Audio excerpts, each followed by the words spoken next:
All right, so we are recording this Saturday morning after the game threes that took place last night. Um, it looks like the eulogy was written prematurely for the Denver Nuggets as they were able to win game three in convincing fashion against the Minnesota Timberwolves. Now the series is 2-1 in favor of many, but the momentum for damn sure is all on the Nuggets side at this point. What a great performance by the Denver Nuggets, answering the call from many fans and critics and journalists out there, including myself, who were just couldn't believe that they were just decimated the way they were in game two and just destroyed by that Timberwolves defense. And they answered the call. And I think that it really started with Jamal Murray. That was my critique of the Nuggets, of what they had to do to avoid a 3-0 hole in the series. They had to find a way to get Jamal Murray going early because, like I mentioned before in the past, outside of that Lakers series where he hit a couple of game winners and the clinching game 5, he's really been relatively pedestrian, at least by his standards, in the playoffs. And also the Nuggets have been getting off to so much slow starts, and it was just an ongoing theme throughout these playoffs. But that wasn't the case last night. They were focused. They got Jamal Murray the ball on dribble handoffs or on ball screens, had some movement, getting some good looks. And I think that's just trickled throughout the whole team. They were clicking on all cylinders from the get. Nikola Jokic, I thought, played a brilliant game. That's what I love about Nikola Jokic. You could look at his stats, and it's not eye-popping necessarily, but it doesn't necessarily mean that he's not impacting the game, because it was like between the first and second half, it was day and night as to how he was approaching the game. First half, he was trying to, just getting a feel for the game, wasn't forcing anything. He was essentially taking what the defense was giving him, whether he finding his players on the dunker spot or, kicking out to shooters. He was just getting a feel for the game, wasn't forcing the issue. Whereas in the second half, he was looking to be a little bit more aggressive, picking his spots and getting some good looks. So this is the Denver Nuggets that I think we are all accustomed to seeing. This is the reason why they are the defending champs. I didn't think that they were going to be swept even after game two. I thought that they were probably going to lose the series, but there's no way. You have to give the defending champs the benefit of the doubt. A team that many, including myself, has compared to the San Antonio Spurs of their heydays, or even the Golden State Warriors, the teams that a well-oiled machine that plays with camaraderie and executes well, especially in the down the stretch of close games. So with that alone, I felt like there's no way in hell that they were going to be swept in this series. If they were to be swept, that would have been a complete, utter embarrassment. But that is not in the case anymore. And now I think that, you know what? I know I'm flip flopping and everything, but now I think they could actually win this series. I did pick them originally to win the series in 6, which means that they would have to win 4 in a row against this Minnesota's defense. I just don't see that happening, but I can see a world where they actually win this series in 7. Seeing that they would have home court advantage, and I think the momentum would be on their side. So Jamal Murray did have 18 points at the first half. He had 2 points in the first half in games 1 and 2 combined. Finished with 24 for the game. Him and Nikola Jokic both had 24 points each. Ant-Man, 19 points, 8 of 15 from the field. Wasn't really a great game, particularly based on what we've seen him play at throughout this postseason. He had a rough shooting night, and his teammates, didn't really help out on the offensive end. Another thing about Denver, they actually won the turnover battle. They were minus 5 in that department, and plus 7 in the offensive boards department. They've been looking like a mess out there for most of the series, with these careless turnovers, like this head scratching turnovers. Like, what is going on? I know the defense is great, but these guys they just looked like they didn't know how to dribble anymore. They couldn't like be poised in tight situations, and they really just reversed all of that, I think, with last night alone. It was a great performance. Justin Holiday was great off the bench. Braun Brown really did provide some good energy off the bench as well. I seen that they didn't elect to essentially took Peyton Watson out of the rotation. Probably was a tough choice by Mike Malone, considering how that he was really his go-to guy off the bench for a good majority of the season. I know he's a young player.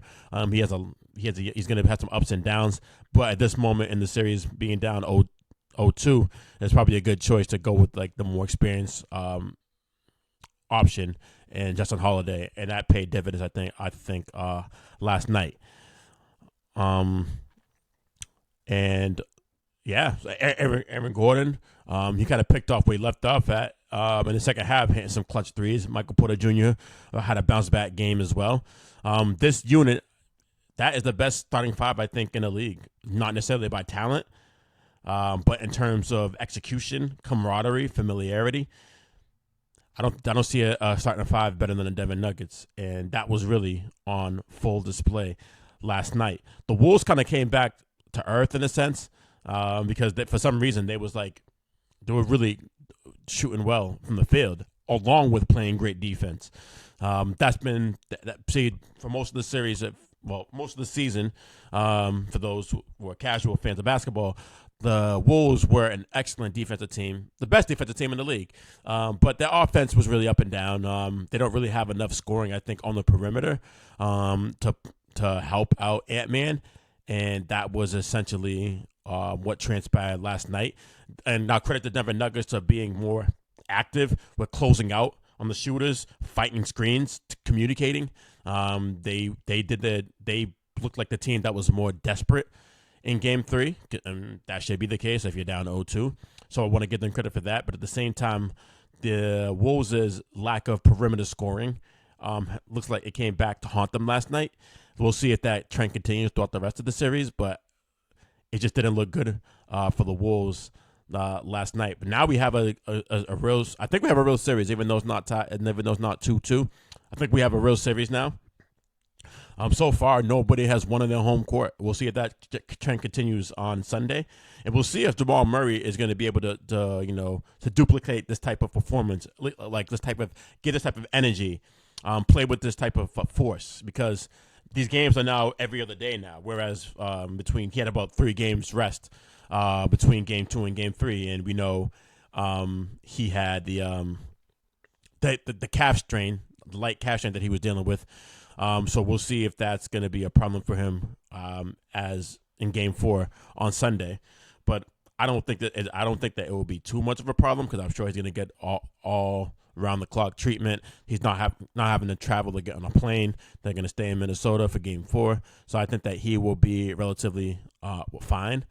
But I can see a world where the series is 2-2 heading back to Denver. That will be interesting if it goes down 2-2.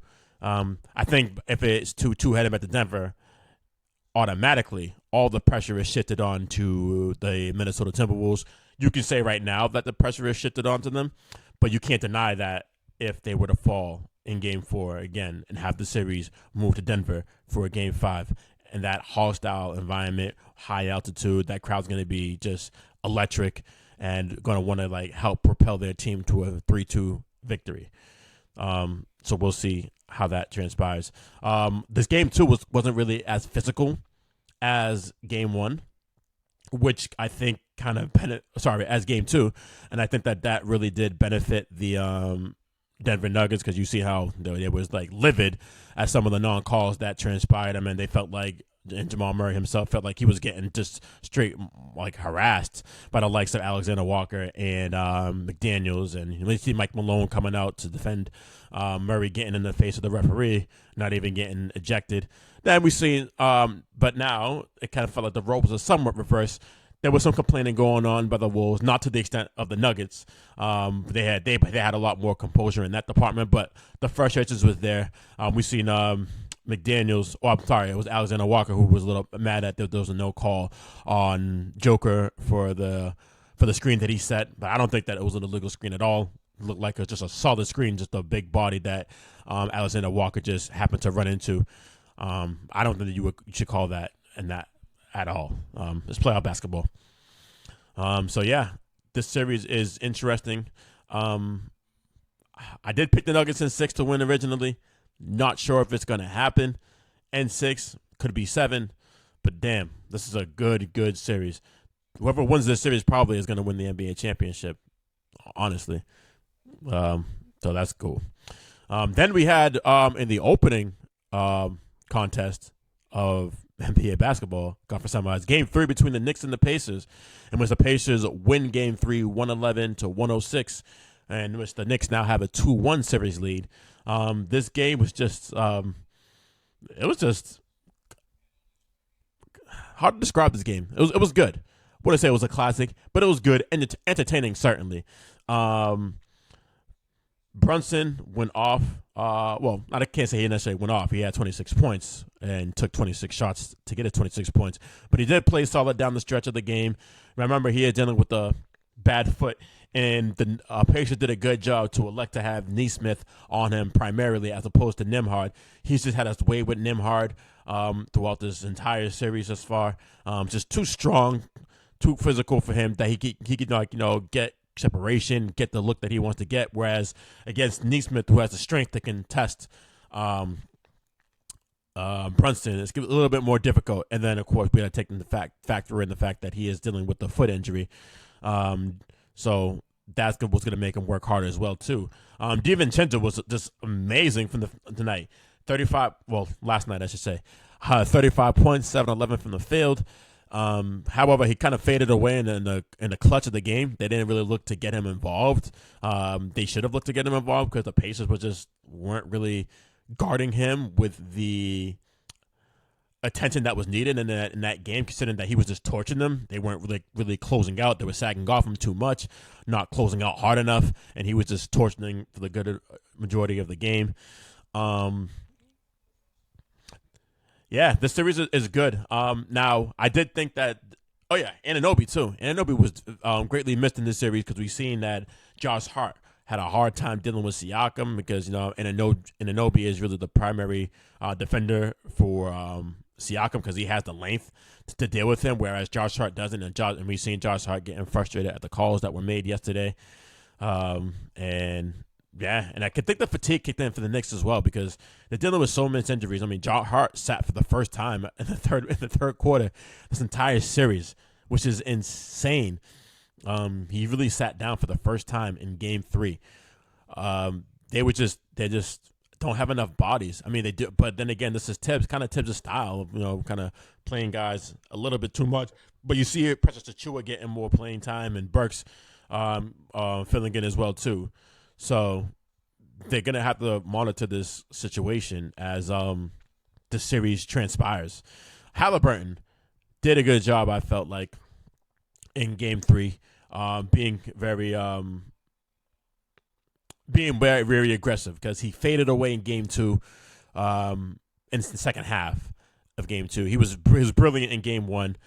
Then he got away from being aggressive, was really being more passive, and I think that was the detriment of the Pacers because they needed him and they needed his scoring. He realized that last night, and they were able to capitalize off his performance. He did get injured, it looks like, or came down on his ankle weird on a fast break layup. He was able to finish the game, but we seen him kind of grimacing and showing signs of pain that he was dealing with, wasn't really comfortable out there. So that should be something to monitor as the series progressive. As I mentioned, too, all these games are now every other day. So how is he going to recover from that? So that would be something to take a close look at as the series progresses. The series is damn good. 90s throwback. These teams, for some reason, when these teams go at it, it's always entertaining whenever they meet in the playoffs. It happened in the 90s. Happened that one time. It was pretty entertaining too with the days of Paul George, Roy Hibbert, and them against Melo in New York. That was pretty entertaining too. Not to this level, I think, and definitely not to the level of the 90s with Reggie Miller and Pat Ewing and them. But thus far is entertaining. I think that the injuries are gonna catch up to the Knicks.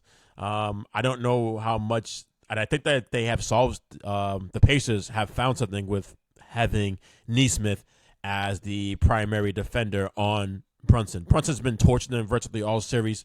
Like I mentioned, he did make some clutch shots down the stretch of the game in the fourth quarter, but it wasn't enough. He kind of missed some bunnies too late in the game. A ridiculous attempt at trying to get a foul on a 3-point shot instead of actually trying to make the 3-point shot. Was looking for a foul and showed signs of frustration there. That was ridiculous, man. But yeah, I just don't know how the Knicks can sustain these injuries that are piling up on their team. I think that the Pacers are gonna. I think they're gonna capitalize off this in advance in the series. I definitely have the Knicks winning in 6, but with all these injuries that are piling up for them, I don't see a world where that's going to be possible, where they're going to win. And when I know Anunoby was out for the game with the hamstring injury, there's no way in hell he's going to come back. With the hamstring injury, you got to be. It requires a lot of icing and resting. Rest is important. So with these games every other day, I don't think he's going to come back. And if they were to come back if they were the Knicks to win this series, I don't think that he'll be back for the next series as well. It's just too risky. So I do think that the Pacers have found something here. Then, like I said, Brunson, 26 points on 26 shots. That's not a good formula for success for the Knicks. You're not going to stop a player of Brunson's caliber, but you can only hope to make him work hard for his buckets and to make him less efficient than he normally is. And that's what transpired in Game 3. And I think that there's a good chance that can transpire for the most part throughout the rest of the series. All right. So today we have 2 games slated for today. First, coming up, Game 3 between the Cavaliers and the Celtics. Celtics are the visiting team. Cavaliers are at home now for Game 3. Cavs coming off an impressive, to say the least, Game 2 victory, 118-94, which left a lot of Boston Celtic fans upset at their team, just like questioning them and their championship pedigree or lack thereof, and do they really have what it takes to win the championship? And I think it's a little bit of an overreaction. I can't see a world where the Boston Celtics lose this series.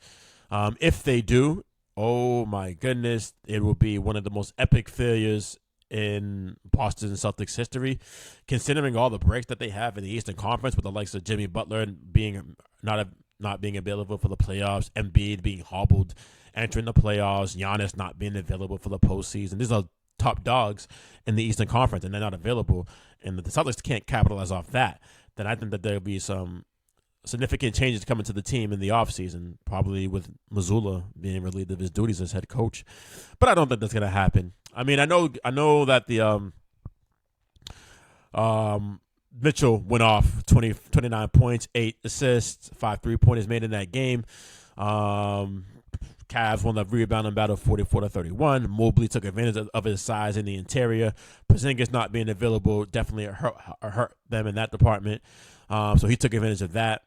But we got to remember that Jared Allen hasn't been available for the series yet. I think he may be available for Game 3. If he's available for Game 3, that just gives a real advantage to the Cavs in Game 3 and the rest of the series. But we'll see if that actually happens. But keep a lookout on that. Jason Tatum hasn't really been playing like himself in these playoffs. He's shooting just under 41% from the field and averaging 21 points in the playoffs. That's not a good recipe for success. He can get away from it. I think he can get away with it right now in these conference semis and possibly the Eastern Conference Finals. But in the finals, whoever you play out of the West, you're going to need Jason Tatum to play like Jason Tatum if you want a real chance to hang up banner 18 in the Garden. And then his comments didn't help in the post game, just saying how I'm paraphrasing how that fans think that the world is falling, that the sky is falling rather when they lose a game, think that they should win every game, that they don't really have a real super team, because if they did, it would have been reflected with the season awards and accolades and everything. And I mean, I don't know if I want to hear that from my best player. Kind of, I would be, if I was a Celtics fan, I would be a little salty about those comments. I don't want to hear that from my best player. I just want to hear, something along the lines of like, we played bad, but we know this isn't not going to be easy. No one said it's going to be easy. We played bad, but we got to come back and fight harder for next game if we want to win this next game or the next series. Something along the lines of that would have been more suitable, I think, and it would have been easier for Celtics fans to digest rather than what he mentioned after the Game 2 loss. I just remember that the Celtics did shoot relatively bad from 3-point range in the Game 2. They shot 23% from 3, which is atrocious. This team, I just feel like that's been the case for the majority of the season, that they essentially have been a front-running team. When the threes are flying, it's just an avalanche that the opposing team just can't overcome, right?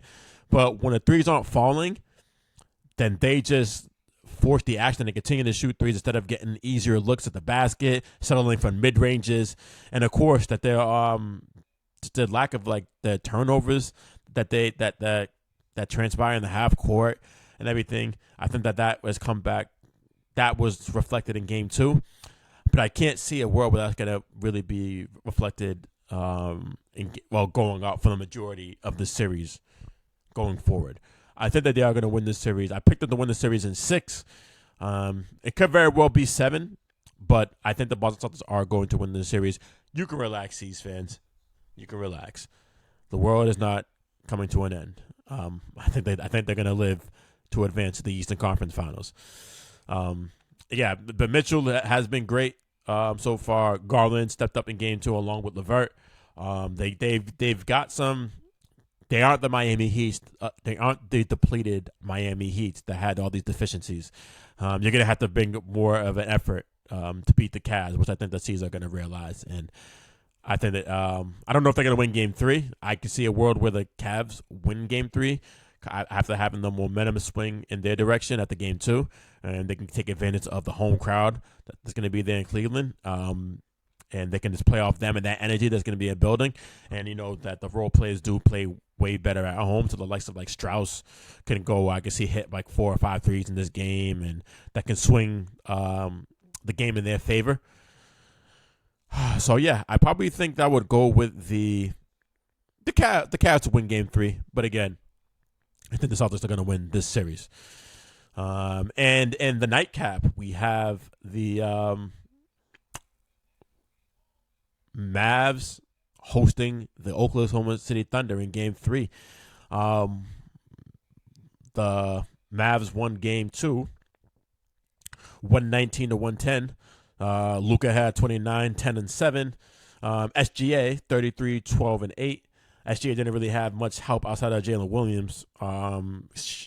Shet played a pedestrian game with 11 points. But the Mavs are here. And I think kind of similar to what's going on in the Eastern Conference, as I just mentioned with the Celtics and the Cavs, all the momentum's now on Dallas' side. Now, I did pick Dallas to win this series in 6, and I wasn't really I wasn't swayed after Game 1's loss to the Thunder because, you got to think about it. The Thunder had rest. They have young legs, being the youngest number 1 seed ever in the history of basketball, of the NBA, and they swept the series against the Pelicans, whereas the Mavs had a tougher first-round matchup with the Clippers. You got a bang-up Luka, who sprained his knee, I believe, in Game 3 of that series. So, of course, OKC, younger legs, well-rested, amazing crowd behind them and down there. They took advantage, and they looked like they're a fresher team, and they were able to capitalize and get Game 1. But I knew that you're not going to keep Luka and Kyrie down for too long. It's going to be very hard to stop either one of them, let alone both of them in a game, right? So I knew the Mavs were going to essentially was very confident in the Mavs winning Game 2, and that the series would be, after Game 1, that the series would be tied up heading back to Dallas, and that's in fact what it is. Now, Luka has been playing not to his normal standards that we've grown accustomed to in the postseason. The fact that he is dealing with the knee issue. And I think he got his ankle foot stepped on that kind of aggravated an ankle issue he had by Carson Wallace. But he is questionable to play. There's no way in hell he's not playing. He is definitely going to play, and definitely going to play in Game 3. I can't doubt that. And I think that they are going to take advantage right now and win Game 3. I think Luka's going to have a relatively big game. Kyrie is going to be solid as well, too. Derek Lively is going to be the energy that he is. He's going to take advantage. That home crowd is going to rub up on him. And Gafford is going to be active as well. I think that OKC's inexperience is going to start to show Games 3 and Game 4. Not saying they're going to lose both games, but I think their inexperience, their youth is going to show in these games slated, because this is going to be a tough environment.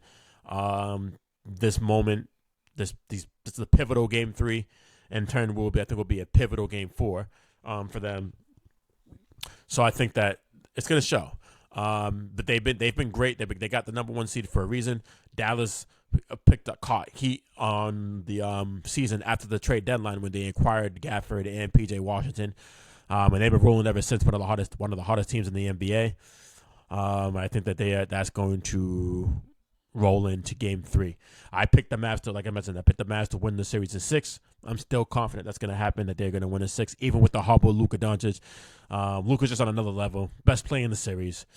You got Kyrie. You got a solid supporting cast down there in Dallas too as well. They are young in OKC, but they lack interior. They lack an interior presence. I think that Gafford and Derek Lively are going to take advantage of going forward. I think that this is going to be the roadblock that's going to derail the Thunder this postseason, but they're going to be able to build off this going forward because they have a great foundation. They have a lot of future draft picks that they can use to acquire some girth in the interior and to help out the likes of SGA, Chet, and Jalen Williams.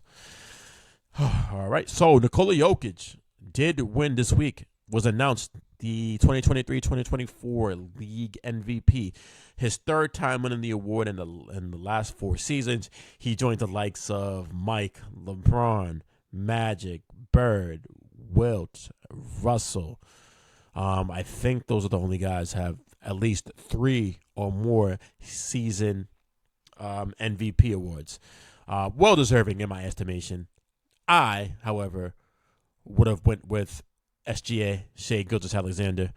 I just think that what he did this season, he had a stat line that only Mike and Steph were able to achieve. And I believe in both years they won the league MVP. I'm not too positive about Mike, but he probably did. I know Steph did because Steph had a stat line similar to SGA's in 2016. In the 15-16 season, that's the season when they won 73 games. When they won 73 games, Steph was as a member of the 50-40-90 club, averaged 30 points. So I think that's historic in itself. And again, as I mentioned, the Thunder are the youngest number 1 seed ever in league history. SGA is the best player on that team. Very efficient, good stats. I think that warrants consideration to be the most valuable player in the league. Now, I do know that, it was close. Going into the last game of the season, Thunder, Nuggets, Wolves all were tied for the best record, and that the Thunder did play the Mavs, who were resting Kyrie and Luka because they already had the 5th seed locked up going into the game. So them winning that game wouldn't do anything. It wouldn't change their position in the standings. So, okay, Thunder win that game, blow them out. They're the number 1 seed. And yeah, but still, I think that SGA should have got it. Now, I can see the case that you can give Nikola Jokic the award, which is why I'm not even mad at the fact that he won it. Nikola Jokic, I think, is the best player in the league. He's shown that for like the past 2-3 seasons, you could say, right? He's been the best player in the league. Jamal Murray did miss significant time this year. I don't have it in front of me how much games he missed. It's probably around the 20 game range. And they were still able to be the number 2 seed in the league, in the Western Conference rather. And Nikola Jokic is the hub for that offense in Denver. As he goes, the Nuggets go. What he does for that team is just you can't even like it's immeasurable, and he's just a unicorn in that sense, right? He's a once in a generation type player. What he brings to the team, what he does. If he was to be out for a significant amount of time, the Nuggets probably do they make the playoffs? I mean, especially with Jamal Murray missing 20 seasons, do they miss the playoffs? Do they make the playoffs if he misses like I don't know 30, 40 games? Probably not. Not in the Western Conference, in a conference that's so loaded. So I understand why Nikola Jokic won the MVP. And to be honest, let's keep it real. I do think that there's a lot of voters who have the mindset that they were trying to rewrite the wrongs from last season, in which Joel Embiid won the league MVP. Because for a good majority of that season, it was Nikola Jokic's award to win. It wasn't really until Kendrick Perkins came out on First Take and kind of like, insinuate that race is playing a factor into Nikola Jokic being favored over Joel Embiid for league MVP. Once that happened, things kind of changed. Now, the Nuggets actually kind of went on a skid as well too, and Embiid and the Sixers were rising up, so I think that played a factor into it as well. But anyways, Joel Embiid wins the league MVP. I think there's a lot of people who are thinking that, you know what, we really wanted to vote for Nikola Jokic last season, but they felt pressured and didn't want to be deemed as a quote unquote racist, so they decided to use that vote this year.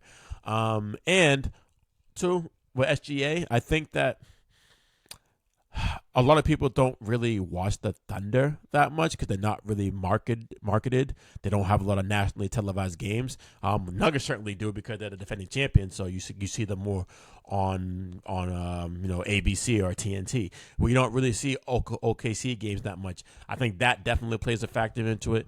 I've seen Shaq getting criticized for sharing the same sentiments as me, essentially that if he had a vote, SGA would have got it. I don't think there's anything wrong with that. Now, I don't necessarily agree with him letting Joker know about that once they interviewed Joker after he was announced as a league MVP.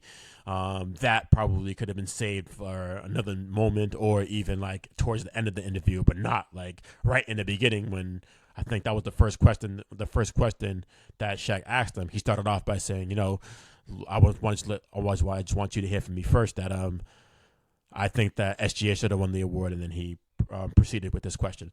I don't think that was right. But to say that Shaq was jealous, I think Shannon Sharp, yes, on a podcast, made the claim that Shaq is jealous of Nikola Jokic for winning the MVP, where Shaq only has one, which is kind of crazy, but not crazy at the same time, because if you think about it, Kobe and Shaq did play together for 8 years, and essentially they kind of canceled each other out. I think Kobe and Shaq, I think if they didn't play with each other, they probably would have multiple league MVPs. Might not have the amount of championships that they have on their resume, but they probably would have more than one league MVP. That's just my opinion. So you have to factor that in as to why Shaq only has one league MVP and the late, great Kobe Bryant as well. But to insinuate that or make that claim that Shaq is jealous of Nikola Jokic, that's crazy to me. Shaq's one of the, on most people's list of the top 10, top 15 greatest players of all time, the most dominating player in the modern era. What Shaq did between 2000 and 2003, just from a physical dominant standpoint, is something that I don't think will ever be replicated again in basketball. Big part of it is because how the game is officiated today and how the game is played with the spacing and everything. But it was just something to watch, man. If you're too young to know who Shaquille O'Neal is watching this podcast, do me a favor, go on YouTube, watch some Shaquille O'Neal highlights from between like 99 to 2003. Guy was amazing, dominant in every aspect. I can't imagine him being jealous of Nikola Jokic for winning a league MVP. And considering how different the game is played today as opposed to how it was back then. But yeah, I definitely would have SGA winning league MVP if it was me. But I'm not mad at Nikola Jokic at all. He's the best player in the league. I wouldn't be mad at Luka Doncic for winning the award. There's very rare case. I think there's very rare instances where I think that it's a runaway as opposed to who's going to win league MVP. And that is the case again this year. If Joel Embiid didn't miss as many games as he did, if he actually met the criteria for the 65 game benchmark, he would have won league MVP. It was going in his direction because the Sixers, I believe, were the number 2 seed in the Eastern Conference at the time he went down with his injury, with the meniscus injury, and missed all those games. So, and he was just dominating, picking up where he left off at from the previous season. So he would have won league MVP. So yeah, I mean, you can give it to several players every year. Very rare that it's a landslide to me. Now, I think that the voting definitely should have been a lot closer as well with Nikola Jokic and SGA. It was considerably in Nikola Jokic's favor with the votes. But then again, I think that this exposes some people for not paying attention to OKC, having a fly under the radar, not watching them on League Pass because, again, they don't really have much televised games. Shame on them if that's the case. It should have been a lot closer in voting, but Nikola Jokic winning the MVP. I think when we look back at Nikola Jokic's career several years down the line, that's gonna feel right. Him winning 3 league MVPs, transcendent player, like everybody else who has won that award 3 or more times. Transcendent. That is Nikola Jokic. I don't have a problem with that. Late last night, it was announced that the Phoenix Suns did sign Mike Budenholzer to a 5-year deal to be their next head coach. I'm not really mad at that move for the Suns. He's probably the best coach that's available on the market right now. He does have a great track history coming from the Spurs tree, from the Greg Popovich tree, and then, of course, being the head coach of the Atlanta Hawks and Milwaukee Bucks, in which he had success at both stops. Milwaukee Bucks one year had won 60-plus games, had 4 All-Stars, went to the Eastern Conference Finals, only ran into LeBron James. Did that under Mike Budenholzer, and then, of course, Milwaukee. Definitely had multiple 60-win seasons, Giannis being league MVP on multiple occasions, and an NBA championship under Mike Budenholzer. So Budenholzer does have championship pedigree.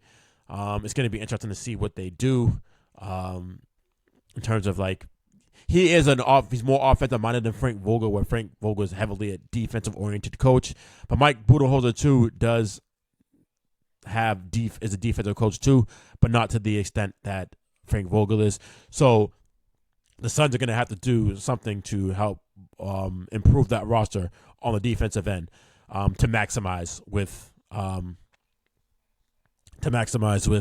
Mike Budenholzer being their head coach. But I don't know what the moves are going to be. I haven't really taken a look at their salary, but I know that it's going to be tough when you're paying 3 guys max money in this NBA climate where the league is currently structured to go away from having 3 max players. 2, that's fine, but 3, it's a lot. And, of course, you have that contract of Bradley Beal that's essentially you can't move due to the fact that he has no trade clause, and who's going to want to take on all that money anyways that he has after that performance that he put on in the playoffs round 1, and the fact that he's always hurt, always banged up.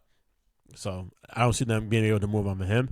They can move on from Kevin Durant or Devin Booker, but do you really want to move on from Devin Booker being the young player that he is and the homegrown talent that he is? I don't really see that you can win a championship with Devin Booker being your best player.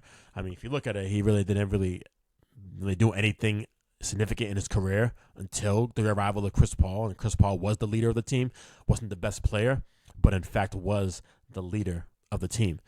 So are they going to want to move on from Devin Booker? I don't know. I would think that they should consider it at least.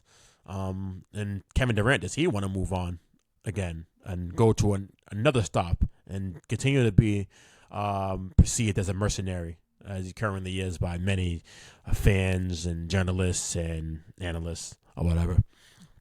So that's going to be interesting to see how they retool their team. But Budenholzer certainly was a good pickup for them.